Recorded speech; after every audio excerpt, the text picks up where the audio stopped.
Thank you वाढलेली आहे, वाढते आणि मतदार हे सुज्ञ आहेत. मतदारांना या महाराष्ट्रामध्ये असलेल्या अस्थिर वातावरणाचं, त्यांच्या समस्या न सोडवल्या गेल्याची खंत आहे. महाराष्ट्रात जे छलकपट कारस्थान वगैरे होऊन उद्धवजी महाविकास आघाडीचं नेतृत्व चांगलं करत होते, त्याबद्दल त्यांना ज्या प्रकारे पायउतार करण्यात आलं त्याबद्दलची खंत लोकांच्या मनात आहे. लोक आता या मतदान प्रक्रियेतून ते दाखवून देतील. सर, कुठेतरी आता नरेंद्र मोदी यांची काही दिवसापूर्वी सभा पार पडली. राज ठाकरे असं म्हणाले की जे विजय होणार आहेत त्यांनाच मतदान झालं. आता मतदार आता ते दाखवतील सगळं. मतदार दाखवणार की बाबा त्यांचा कल कोणाजवळ आहे. एकूणच राज्यामधली काय परिस्थिती असणार आहे महाविकास आघाडी?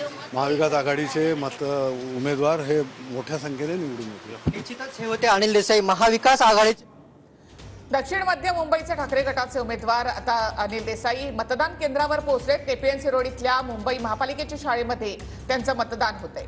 तर राहुल शेवाळे यांनी सुद्धा आपल्या मतदानाचा अधिकार जो आहे तो बजावलेला आहे. सहकुटुंब मतदान केंद्रावर ते या ठिकाणी पोहोचलेले होते आणि त्यांनी आपला मतदानाचा अधिकार बजावलेला आहे. दुसरी दृश्य आहेत ती म्हणजे उज्ज्वल निकम आपल्या कुटुंबासह मतदानाचा हक्क बजावण्यासाठी इथे पोहोचले आहेत. तर ही थेट दृश्य आपण इकडे पाहतो. मुंबई महापालिका शाळेमध्ये त्यांचं मतदान होतंय दादरला. उत्तर मध्य मुंबईमधून भाजपचा उमेदवार कोण असेल अशी चर्चा जी आहे ती सुरू होती. पूनम महाजन या ठिकाणी 2 वेळा खासदार म्हणून निवडून आलेले आहेत. मात्र पूनम महाजन यांना डावलून यंदा भाजपकडून उज्ज्वल निकम यांना संधी या ठिकाणी देण्यात आलेली आहे. ज्येष्ठ विधिज्ञ उज्ज्वल निकम यांना निवडणुकीच्या रिंगणामध्ये उतरवण्यात आलेलं आहे. त्यांच्या विरोधात आहेत ते म्हणजे काँग्रेसच्या वर्षा गायकवाड.